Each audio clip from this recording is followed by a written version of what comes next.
নমস্কার বন্ধুরা, ল্যাডল স্পুনে সবাইকে স্বাগত জানাচ্ছি।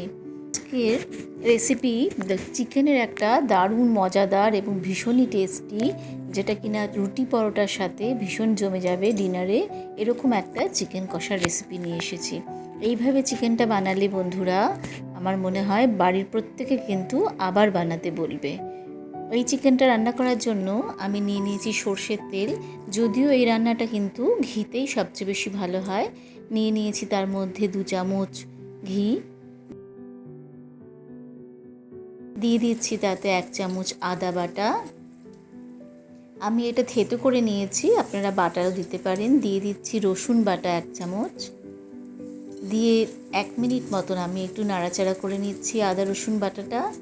এবার দিয়ে দিচ্ছি কুচি করে রাখা 2টো মাঝারি সাইজের পেঁয়াজ আমি কুচি করে নিয়েছি, বেশ ভালো করে কুচি করেছি, করে সেটা দিয়ে দিলাম কড়াতে। দিয়ে একটু 2-3 মিনিট আমি একটু লালচে করে ভেজে নেওয়ার চেষ্টা করব এই পেঁয়াজটাকে। পেঁয়াজটা আমি 2-3 মিনিট ভেজে নিচ্ছি। এবার আমি এর মধ্যে দিয়ে দেব চিকেনটা।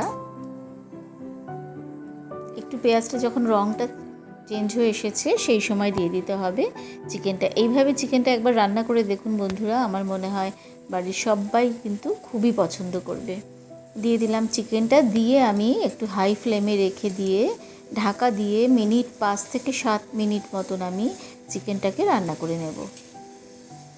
চিকেনের রঙটা যখন চেঞ্জ হয়ে আসবে এবং পেঁয়াজটার রঙও যখন চেঞ্জ হয়ে আসবে, তখন আমি অন্য মশলাগুলো ব্যবহার করব।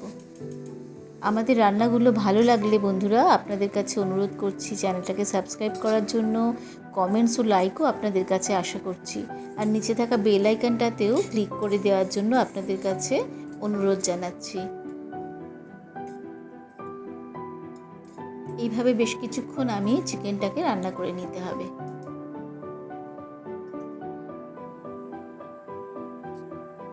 এবার দিয়ে দিচ্ছি টমেটোটা দিয়েও আমি 3-4 মিনিট ঢাকা দিয়ে রান্না করে নেব।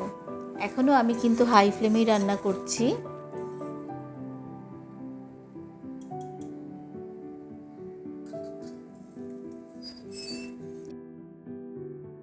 এবার আমি গ্যাসের ফ্লেমটা একটু কমিয়ে দেব, দিয়ে এক এক করে সমস্ত রকমের যা যা গুঁড়ো মশলা আমি ব্যবহার করেছি সেগুলো পরপর দিতে থাকবো।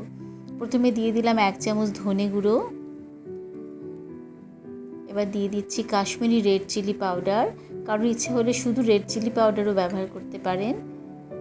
এবার দিয়ে দিলাম রোস্টেড জিরে গুঁড়ো কিন্তু পেঁয়াজ রসুনের সঙ্গে দিলে অদ্ভুত একটা মাছের ঝোলের মতন গন্ধ হয়, সেই জন্য যদি রোস্টেড জিরে গুঁড়ো ব্যবহার করা হয় তাহলে কিন্তু গন্ধটা খুব ভালো লাগে। ওই জন্য আমি যে কোনো রান্নায় যদি পেঁয়াজ রসুনের সাথে জিরে ব্যবহার করি সেক্ষেত্রে রোস্টেড ব্যবহার করার চেষ্টা করি। দিয়ে দিলাম আন্দাজ মতো নুন এবং হলুদ, দিয়ে সমস্ত মশলা খুব ভালো করে মিশিয়ে দেব। গ্যাসটা কিন্তু এখন লো ফ্লেমে আছে।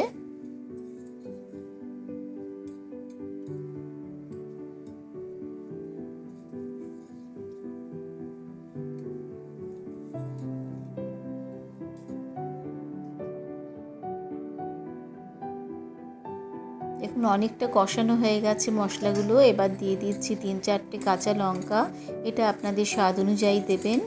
ইচ্ছে হলে রেড চিলি পাউডারও ব্যবহার করার জন্য বলছি। আরও কিছুক্ষণ রান্না করে নিয়েছি। দেখুন মশলাটা প্রায় ভালো মতন কষানো হয়ে গেছে।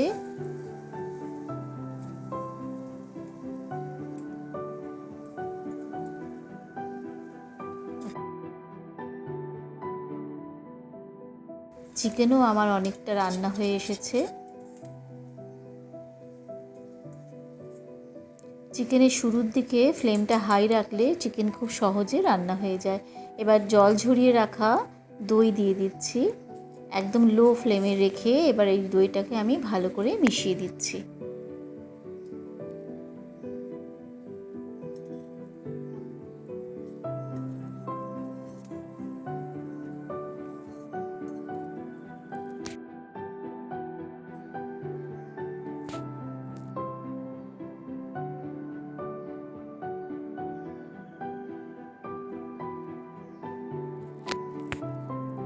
এবার খুব সামান্য পরিমাণে চিনি দিয়েছি।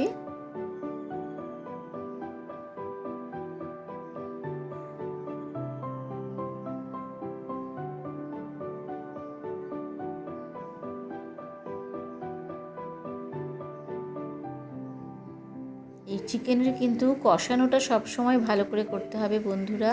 কষানো ভালো না হলে কিন্তু চিকেনের স্বাদ গন্ধ কোনোটাই আসবে না। এবার দিয়ে দিচ্ছি আন্দাজ মতন গরম জল। আপনারা কীরকম গ্রেভি খেতে পছন্দ করেন সেই অনুযায়ী আপনারা জলটা ব্যবহার করবেন।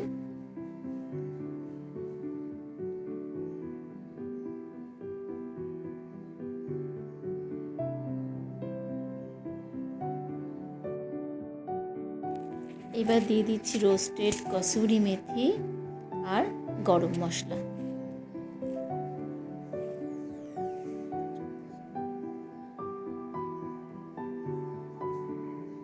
দিয়ে ভালো করে মিশিয়ে দিয়ে আরও কিছুক্ষণ ফুটিয়ে নিচ্ছি।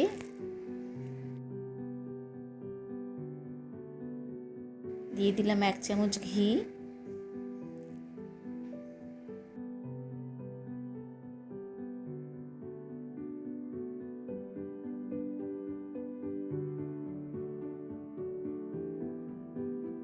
দিয়ে দিলাম 2টো লাল লঙ্কা চিড়ে। এবার আমি বাড়িতে দুধ জাল দিয়ে তার থেকে সর তুলে রেখে কিছুটা ক্রিম বানিয়ে নিয়েছিলাম।